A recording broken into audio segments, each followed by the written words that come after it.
To say that Big has a certain type would be an understatement. We can all see it, and so could Carrie. They say imitation is the sincerest form of flattery, but what if it's fueled by insecurity? I couldn't help but wonder, did Carrie try to emulate Natasha in order to secure Big? Hello there, and welcome to my channel where I analyze and talk about TV shows that I like. Around here, the curtain is blue for a reason. There's always a reason. Let's discuss. Costume designers that work on TV shows and movies put in a lot of work into what the characters wear, and it all has meaning. There is no, the curtains are just blue, get over it. Costume designers attempt to tell a story or show a character's true motives or emotions. Natasha plays such an interesting role in the show as Carrie's foil, and she only appears in 7 episodes. But have a look at her wardrobe. Season 2, episodes 17 and 18. Season 3, episodes 3, 7, 9, 11, and 17.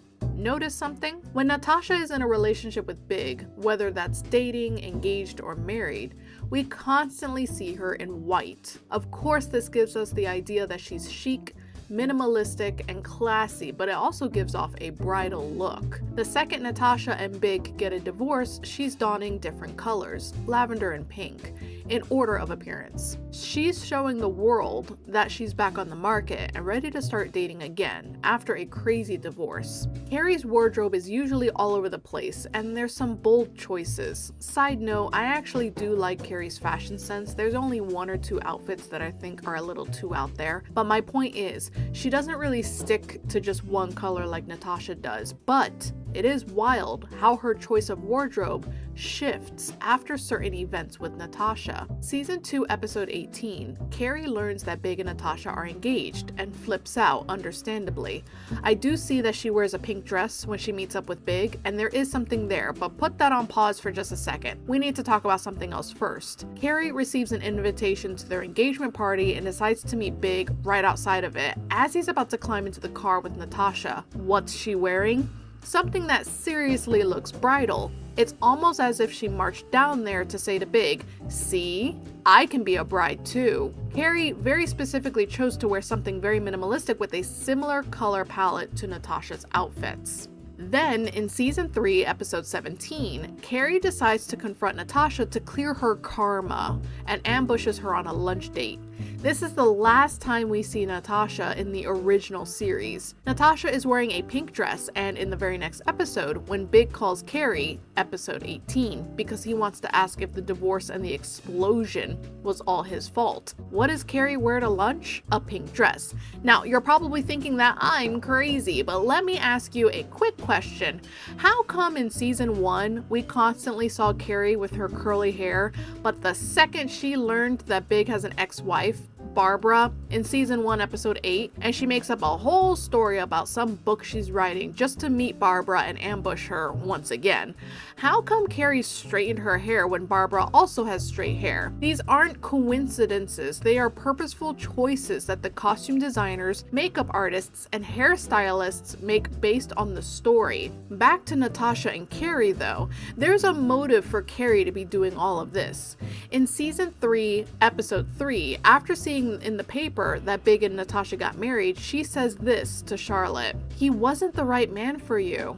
I know that, I know, it's not him, it's the whole wedding, and it's her.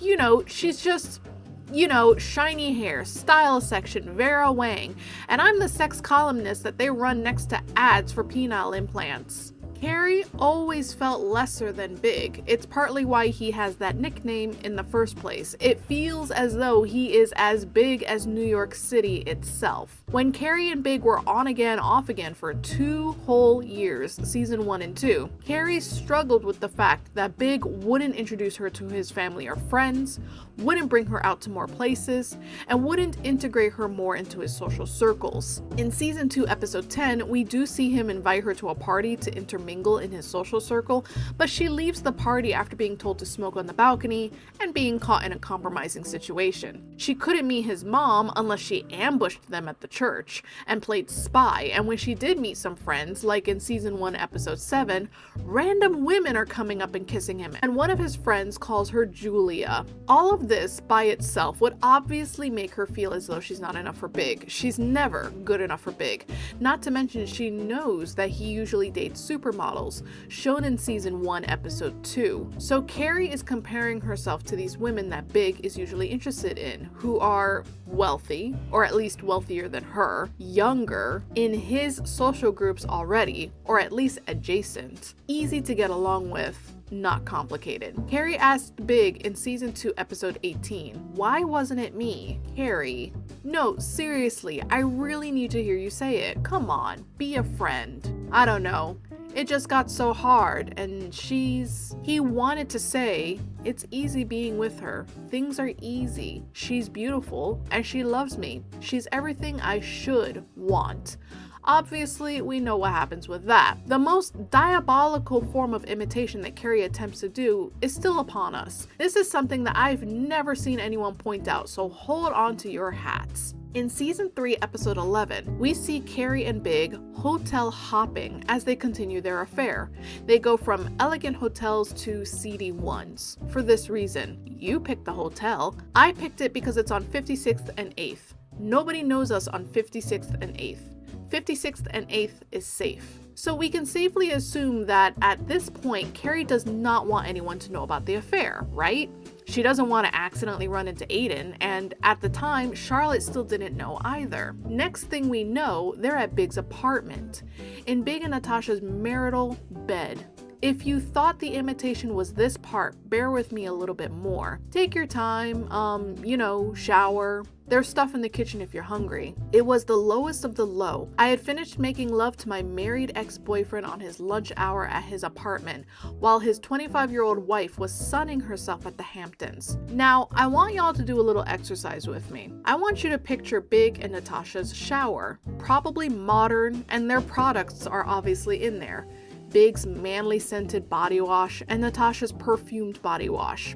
Big's shampoo and conditioner, Natasha's shampoo and conditioner. If Carrie is having an affair, and specifically picked hotels to never run into anyone, she doesn't want to smell like Big, because if she reeks of Old Spice or whatever the hell he uses, Aiden is obviously going to smell Head and Shoulders and Old Spice all over her. But if she uses a random girly scented body wash, shampoo, and conditioner, Aiden would be none the wiser. He might not notice, but if he did notice, then he would just think, oh, she switched to a new product. No big deal. Carrie went into that shower and straight up used Natasha's body wash, shampoo, conditioner. She had the opportunity to use Big's, but I know she didn't because it would let Aiden know about the affair. Aiden has a pretty decent sense of smell and has called her out for smelling off before. Season 3, episode 10. I don't want to be paranoid here. You took Pete for a walk, and we both know you're not big on the whole dog walking thing. Now, I can smell something. Are you cheating? I can smell the smoke on you. You're smoking again, aren't you? She was running around all over the city looking for Pete, and it started raining, and he could still smell it on her. Now, I understand cigarette smell is way stronger than Old Spice body wash, but come on. The second Aiden hugged or cuddled Carrie, he would smell any manly body wash or shampoo or conditioner. It is so crazy that after Carrie has consciously or subconsciously, I'm not sure, imitated Natasha's fashion sense, that she is now in her marital bed and then using her bathroom products with her scents, and then she eats Natasha's Chinese food. Actually, it's Big's Chinese food. So I actually have seen a lot of people saying, oh my god, Carrie is so ridiculous to eat Natasha's food, and I wanted to dive into that for this video. It's so ridiculous to not include in the video, but I literally went back into the episodes and I looked at the screen caps in season 1, episode 6, when Carrie and Big have their first official date at that Chinese restaurant. They actually go there twice, and I zoomed in on his plate, and funnily enough, he orders what I order, beef and broccoli over noodles. He has the exact same order in season 1, episode 11 as well. I zoomed in and studied this guy's diet frame by frame to see what Carrie is specifically eating in this episode, and all I can see is that she twirls the fork, so it's noodles, and I can see some brown object, so it's gotta be beef and broccoli over noodles, which is Big's order. But my husband and I share our food all the time, so can you imagine Natasha on the jitney thinking to herself, I can't wait to eat the rest of John's Chinese food, he won't mind, we can grab more, and then you come home and the lady he's sleeping with already started picking at it. It adds to this feeling that Carrie feels as though she's still a part of Big's life officially. I mean, look at how comfortable and at ease she is to just lounge in the house. Why did she not immediately get the hell out of there? She lounged and relaxed and showered and had a meal. What was she going to do next? Pop in a movie? By relaxing and walking around in her bra, she is imitating Natasha once more. She is role-playing as Big's wife, or at least girlfriend who moved in. The closer she can be to what Natasha is, perhaps the closer she can be to Big. Remember this pink dress that I mentioned? I didn't forget. The last time Carrie saw Natasha, she was wearing this pink dress, and Carrie hadn't seen Big since sending Natasha to the ER. Natasha leaves Big, and Big calls Carrie for a lunch, and she throws on a pink dress that is beautiful but not as eccentric as some of Carrie's other outfits that she's worn in front of Big. This is her trying to bridge that gap between her and Big by throwing on a Natasha mask to subdue her own personality, if only a little bit. Thanks so much for watching. Let me know in the comments what y'all think. Do you believe that Carrie was attempting to be like Natasha in any way? Do you think it worked with Big? I mean, they do end up getting married. Let me know in the comments, and if you have a suggestion for the next video, feel free to leave that in the comments as well. Thanks for watching. See y'all next time.